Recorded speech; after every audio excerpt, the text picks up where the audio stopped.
think to myself, what a wonderful world.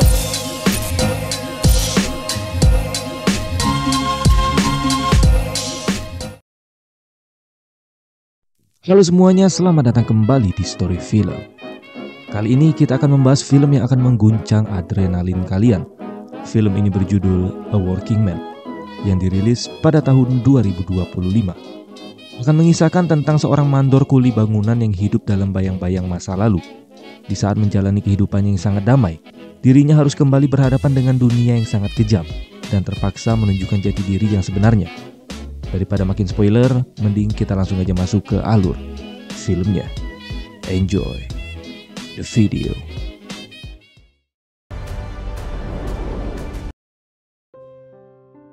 Di awal film kita diperlihatkan dengan seorang pria bernama Levon Kidd yang baru saja terbangun di dalam mobilnya. Diketahui Levon ini merupakan mandor konstruksi dari perusahaan Garcia and Family yang ada di Chicago. Di tempat kerjanya, Levon ini bisa dibilang sosok mandor yang dapat diandalkan dan sangat dihormati oleh semua pekerja karena sifatnya yang baik dan tidak pernah mempersulit orang lain.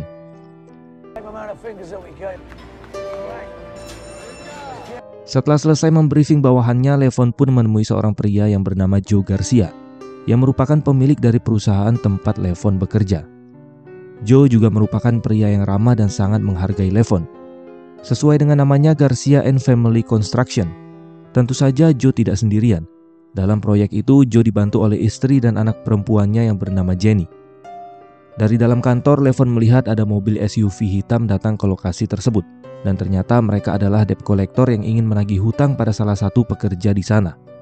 Melihat anak buahnya dipukuli, tentu saja Levon tidak tinggal diam saja. Lalu kemudian,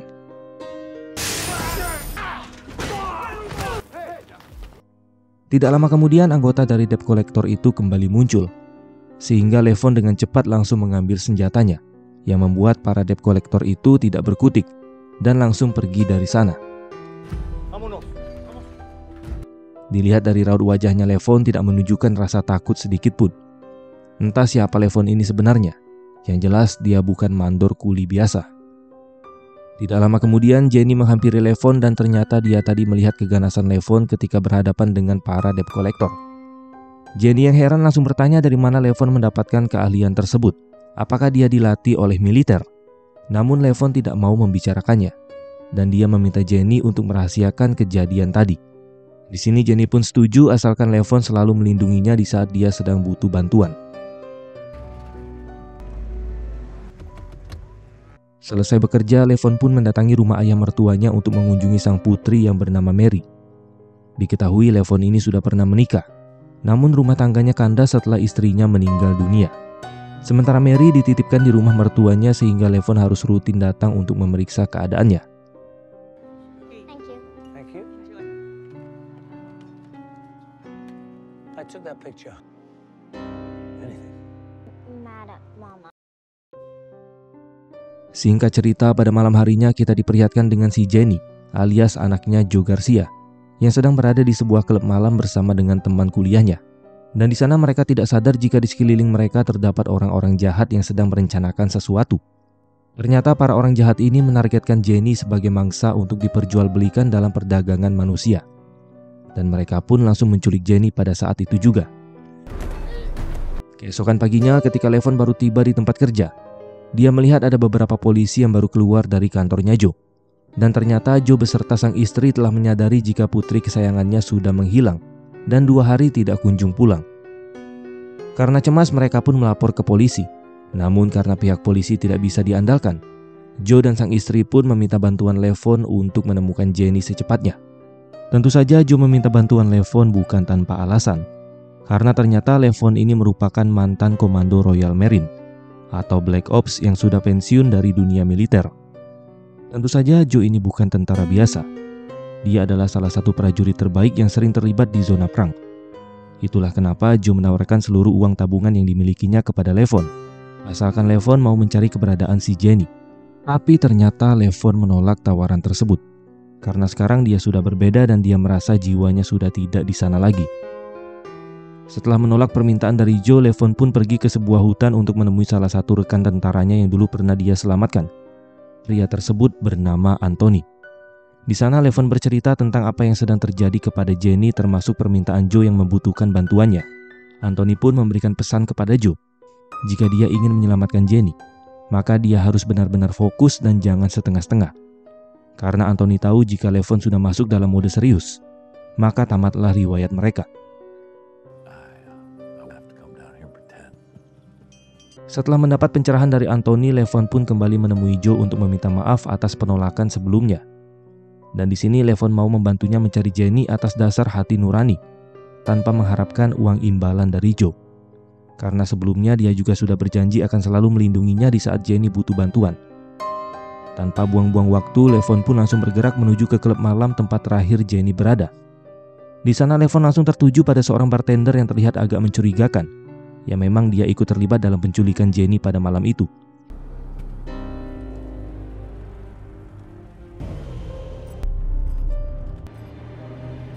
Menggunakan alat pelacak kecil yang ditempel pada mobil si bartender, Levon pun bisa langsung mengetahui di mana lokasi rumah pribadinya. Dengan cepat Levon masuk dan langsung menginterogasi bartender tersebut.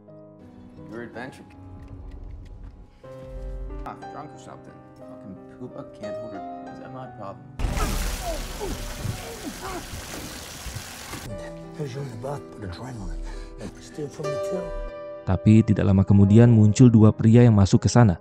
Lalu kemudian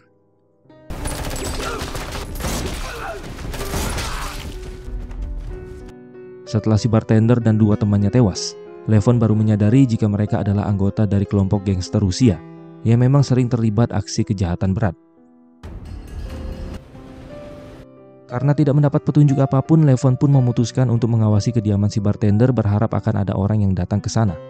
Dan benar saja, keesokan harinya muncul lagi dua pria kemarin bersama dengan satu pria yang bernama Lanov.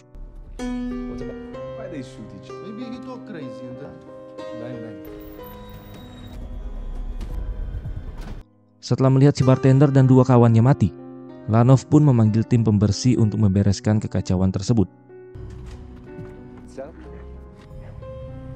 Dan pada saat dua orang itu dan Lanov pergi, Levon pun diam-diam mengikuti mobil mereka dari belakang, hingga membawanya ke sebuah rumah mewah di pinggiran kota, yang merupakan rumah kediaman milik si Lanov. Dengan peralatan militer yang sudah dia bawa, Levon pun mengawasi Lanov dari kejauhan. Dan diketahui Lanov ini merupakan sosok pria sekaligus suami yang suka bertindak kasar terhadap istrinya.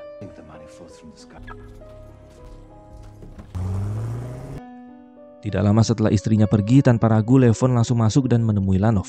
Lalu kemudian, singkat cerita, Lanov sudah terikat di kursi yang diletakkan di pinggir kolam renang. Di sini Lanov sempat mengira jika Levon adalah orang suruhan yang dikirim oleh pesaing bisnisnya. Namun ketika Levon menunjukkan foto Jenny, disitulah Lanov sadar jika Levon ini bukan pria sembarangan. Lalu Levon berkata jika dia tidak akan pernah berhenti sampai dia membawa pulang si Jenny dengan selamat. Karena Lanov tidak kunjung memberikan informasi, tiba-tiba setelah menghabisi Lanov dengan menenggelamkannya, Levon pun langsung menerjemahkan bahasa Rusia yang sebelumnya diucapkan oleh Lanov, di mana Lanov menyebutkan satu nama, yaitu Dimi, yang kemungkinan si Dimi ini tahu informasi tentang keberadaan si Jenny. Ketika dua bawahannya menemukan jasad Lanov, mereka pun menyambut kedatangan seseorang yang sepertinya juga merupakan sosok penting dari geng mafia ini. Dia bernama Simon. Dia juga merupakan sahabat dekatnya Lanov di keluarga mafia, bahkan sudah dianggap sebagai saudaranya sendiri. Sehingga pada saat dia mengetahui kabar tentang kematian Lanov, tentu saja Simon tidak akan tinggal diam saja dan akan segera mengerahkan seluruh bawahannya untuk mencari siapa pelakunya. Kita kembali ke Levon yang sedang menghubungi sahabatnya di kepolisian. Dia menanyakan perihal Lanov dan kelompok mafianya, termasuk sosok yang bernama Dimi, yang ternyata Dimi merupakan anak dari Lanov itu sendiri. Lalu temannya menyarankan Levon untuk mendatangi sebuah bar yang biasa menjadi tempat peredaran narkoboy untuk mencari informasi lebih lanjut. Sesampainya di bar tersebut, pihak keamanan terus mengawasi si Levon dan terlihat ada satu orang diutus untuk mendekatinya. Di sini Levon menunjukkan sejumlah uang tunai dan berpura-pura ingin membeli barang haram tersebut. Sehingga pria itu pun langsung membawanya ke ruangan pribadi tempat si penjual berada. Di sana Levon bertemu dengan pria hitam bernama Dutch, yang merupakan pemilik bar tersebut sekaligus pengedar narkoboy di wilayah ini. Karena Levon adalah orang asing yang dianggap mencurigakan, Dutch pun langsung menyuruh anak buahnya untuk menghabisi Levon. Tapi di sini kita sudah tahu hasilnya.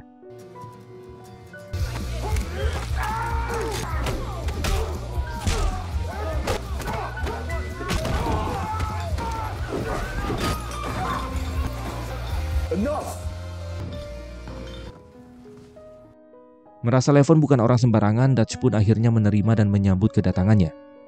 Tidak banyak basa-basi, Levon pun langsung berkata jika dia ingin membeli barang haram dalam jumlah yang besar. Padahal kita tahu kalau itu hanyalah trik dari Levon agar dia bisa bertemu dengan seseorang yang punya jabatan lebih tinggi di lingkaran setan ini.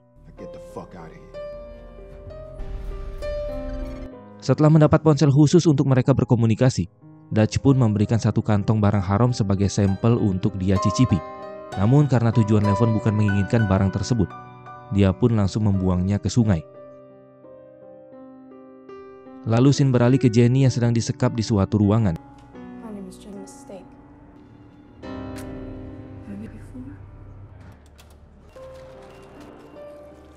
Di sini kita akan berkenalan dengan dua orang yang merupakan pengurus dari bisnis gelap tersebut. Ada Artemis dan pacarnya bernama Damian. Kebetulan pada saat itu ada seorang pengusaha yang ingin mencoba barang baru, sehingga mereka pun langsung membawa Jenny menggunakan sebuah koper hitam.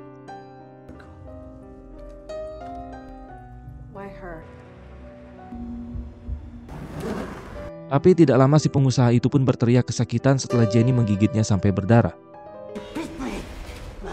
Sehingga Artemis dan Damian pun langsung membawanya pulang kembali ke markas. Kita kembali ke Levon yang dihubungi oleh Dutch untuk diajak bertemu langsung dengan bos besar, alias bandar yang sesungguhnya. Di mana Levon diminta untuk mengenakan jas yang rapi karena orang yang akan ditemuinya bukanlah orang sembarangan. Dan setibanya di lokasi dengan kostum yang formal, Levon pun langsung diperiksa, lalu setelah itu para penjaga meminta Levon untuk menyerahkan teleponnya. Dan ternyata orang itu adalah Dimi, seseorang yang memang sedang Levon cari. Yours? Bill. Excuse me. Let me check. Setelah memeriksa seluruh catatan dan riwayat kehidupannya Levon, akhirnya Dimi percaya dengan Levon dan dia bersedia untuk memasok barang haram dalam jumlah yang besar, sesuai dengan permintaan Levon. Sadar jika Dimi tidak mudah disentuh dan butuh waktu serta rencana untuk mendapatkannya, Levon pun mencari petunjuk lain untuk mencari keberadaan Jenny. Dengan bermodalkan rekaman video yang diambil dari ponsel si bartender, Levon pun berhasil mendapatkan satu wajah, yaitu wajah si Damian. Dan dia pun langsung pergi ke bar tersebut untuk mencarinya. Setibanya di bar, Levon yang sudah meretas alat komunikasi operator pun langsung menyadari jika dirinya sedang diburu, sehingga dia pun dengan cepat merebut sepeda motor dan aksi kejar-kejaran pun tidak bisa dihindarkan.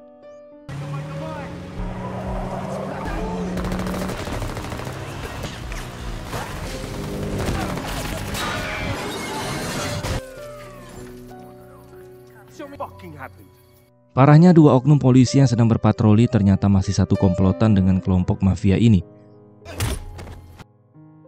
Sehingga mereka pun berhasil meringkus Levon dan membawanya ke hadapan Simon. Para cecunguknya Simon merasa sudah berhasil menangkap si Levon.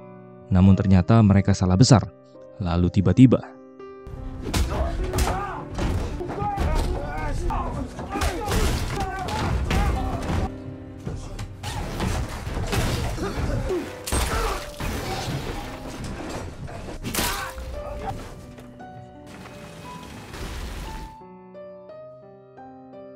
setelah melihat jasad kedua bawahannya, Simon pun tambah dibuat emosi.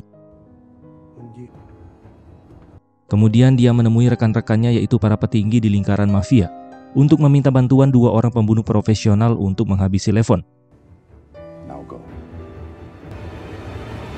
Dan tempat pertama yang Simon datangi adalah klub malam milik si Dimi yang langsung dihujani peluru panas oleh salah satu pembunuh profesional. Simon dibuat emosi karena Dimilah penyebab dari kematian Lanov atau ayahnya. Dan sekarang kedua bawahannya yang sudah dia anggap sebagai anak sendiri juga sudah menjadi almarhum. Lalu Simon pun menunjukkan gambar siluet dari Levon. Dia juga mengingatkan jika Dimilah orang yang sedang Levon cari. Dan Levon tidak akan pernah berhenti sampai dia mendapatkan apa yang dia inginkan. Karena Dimi dianggap tidak becus dalam membereskan masalah, dua pembunuh bayaran ini pun langsung menemui seorang hacker untuk meretas identitasnya Levon. Sehingga mereka pun berhasil mendapatkan alamat rumah dari ayah mertuanya Levon.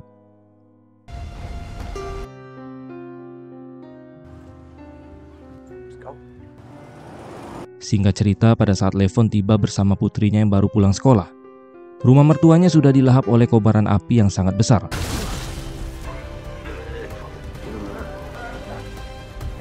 Dan beruntung ayah mertuanya masih bisa terselamatkan.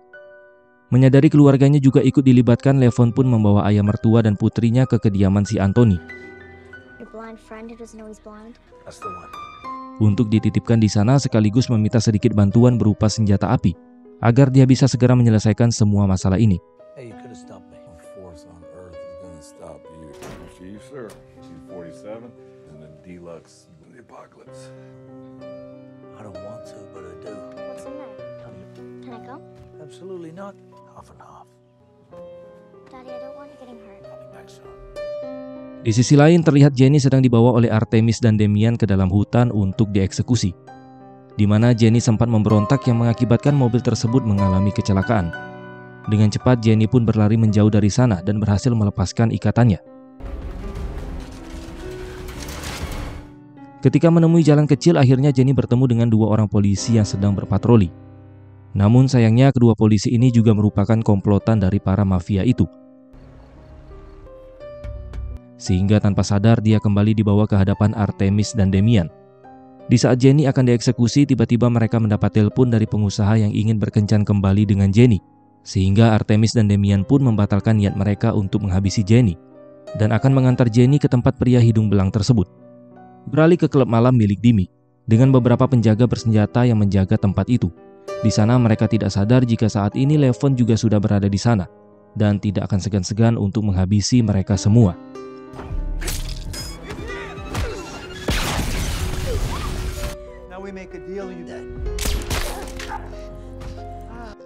Setelah semua penjaga wafat, Levon pun langsung menghampiri Dimi yang sudah tidak berdaya. Levon meminta Dimi untuk menunjukkan di mana keberadaan Jenny sekarang. Jika dia mau memberikan informasi tentang Jenny, maka nyawanya mungkin saja bisa diampuni. Southend 57, your address. Setibanya mereka di lokasi tempat Jenny disekap, Levon pun menyuruh Dimi untuk keluar dari dalam mobil. Di sini Dimi masih bingung kenapa Levon sampai segitunya membela seorang gadis yang bahkan tidak punya hubungan apa-apa dengannya. Mendengar pertanyaan tersebut, Levon pun berkata, "Apakah kau punya anak?" Dimi pun menjawab tidak. Sembari mendapatkan tendangan jantan, Levon pun berkata, "Maka kau tidak akan pernah bisa mengerti." Setelah Dimi tewas, Dutch dan pasukannya pun belum mendapat kabar terkait Levon yang sudah membantai setengah dari anak buahnya Dimi. Sadar jika dirinya juga akan diburu, Dutch dan bawahannya pun langsung bersiap menuju ke lokasi tempat Jenny disekap untuk memburu Levon terlebih dahulu.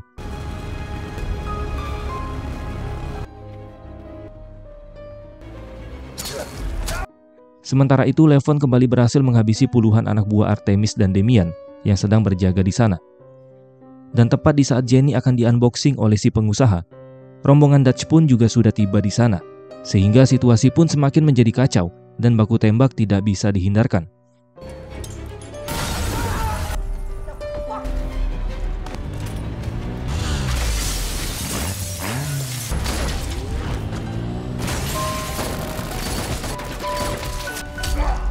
Selesai menghabisi para kroco, kini saatnya Levon harus berhadapan dengan Dutch, yang juga memiliki background sebagai mantan tentara. Bukan mantannya tentara ya, kalau itu beda lagi. Namun ternyata dengan tubuh sangarnya, Dutch tidak cukup kuat untuk menghadapi Levon seorang diri. If I wasn't with you. Setelah merasa semua penghalang sudah habis, Levon pun langsung mendatangi ruangan di mana Jenny disekap. Si pengusaha yang sombong pun dengan percaya dirinya menantang Levon, hingga akhirnya di saat Levon sedang menghajar Damian, Jenny pun juga ikut membantu dengan menghabisi Artemis.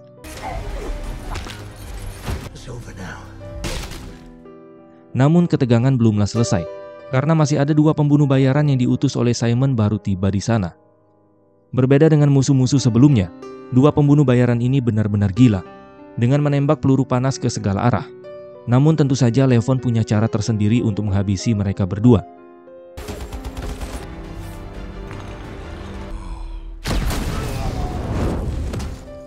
Kali ini mimpi buruk benar-benar sudah berakhir, sehingga Levon pun langsung membawa Jenny pulang ke rumah orang tuanya. Sementara si Simon tambah dibuat murka. Dia benar-benar tidak terima karena seluruh keluarganya rekan-rekannya dan bawahannya sudah habis tak tersisa.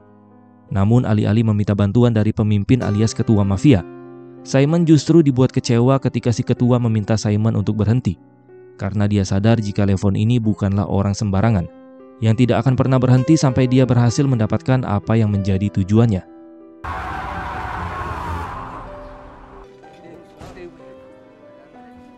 Dan berkat Levon, akhirnya Jenny bisa berkumpul lagi dengan kedua orang tuanya. Setelah misinya telah selesai, Levon pun pergi ke rumah Anthony untuk memeriksa keadaan ayah mertua dan juga putrinya. So what did I miss? I made friends with a Cohen again. Dan film pun selesai. Ending yang sangat membahagiakan. Walaupun Levon hanya seorang mandor kuli yang terlihat biasa saja, namun jika pribadi masa lalunya kembali terbuka, maka tidak ada ruang bagi siapapun yang bisa mengusik kehidupannya. Okelah teman-teman, mungkin ini aja yang bisa kita bahas pada kesempatan kali ini. Terima kasih sudah menonton dan sampai jumpa di next video.